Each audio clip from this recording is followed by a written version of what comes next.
Everyone knows Disney's Pocahontas, a movie that highlights some amazing portrayals of connections to nature, with a strong female protagonist.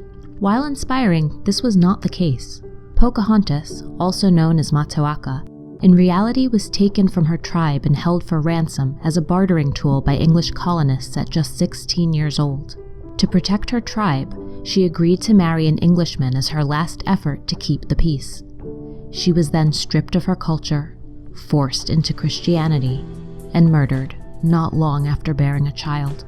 This disregard for her life can be traced back to the basic prejudice against Indigenous lives, manifesting as a complete disregard for the value of Indigenous lives that the colonizers brought to this land from the beginning. This happened over 400 years ago, yet even now, Indigenous women and girls are still going missing, and not much is being done to stop it.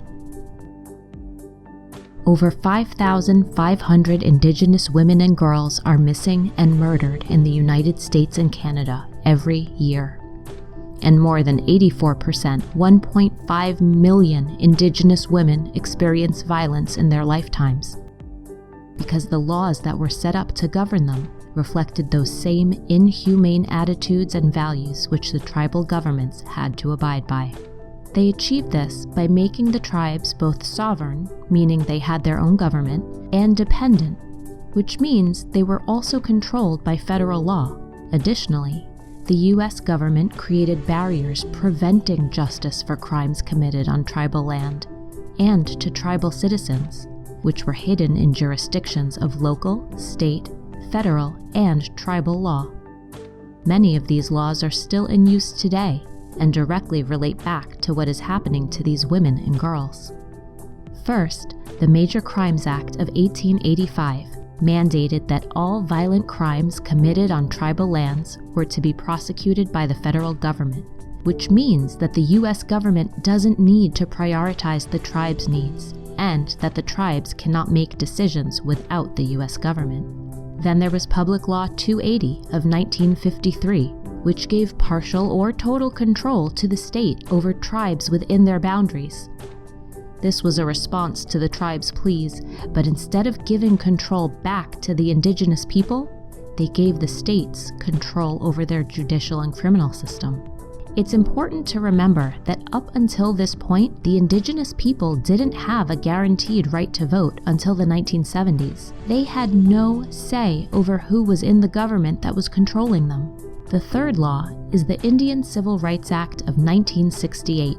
This law states that Native governments cannot prosecute for more than $5,000 in fines and 1 year of jail time a person of their own tribe, even for a violent crime.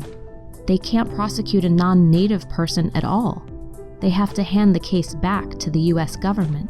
By comparison, the average prison sentence for rape handed down by state or federal courts ranges from 8 to 13 years.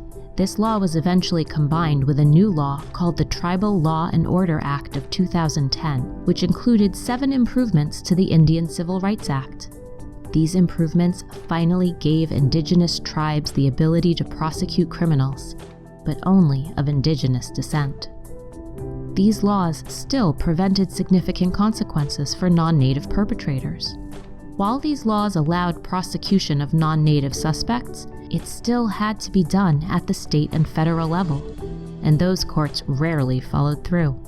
As a result, these criminals targeted Indigenous women living in these areas because they knew they could get away with their crimes in those jurisdictions. Because of strict laws preventing high-stakes consequences to non-Native persons, non-Native perpetrators target Indigenous women specifically living in these areas. They know they can get away with their crimes in those jurisdictions.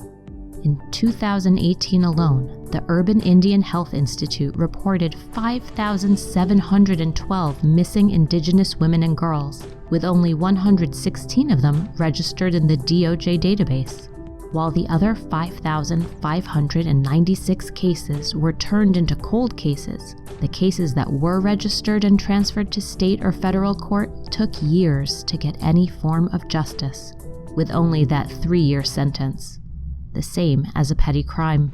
Everyone deserves the right to safety. The creation of a better, safer environment and livelihood is important. The U.S. needs to start prioritizing the lives of these women. Tribal jurisdictions need full authority and resources in order to protect their people, and the determination of a crime being fully charged and prosecuted should be the same for non-natives on and off of their lands.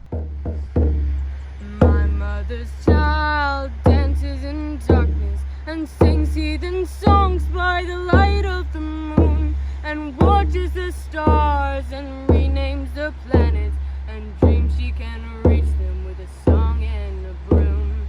I am my mother's savage daughter, the one who runs barefoot cursing sharp stones.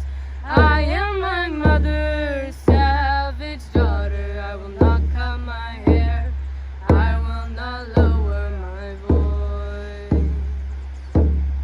We are all brought forth out of darkness into this world through blood and through pain, and deep in our bones the old songs are waking, so sing them with voices of thunder and rain. We are our mother's savage daughters, the ones who run barefoot cursing sharp stones. We are our mother's savage daughters. We will not cut our hair, we will not lower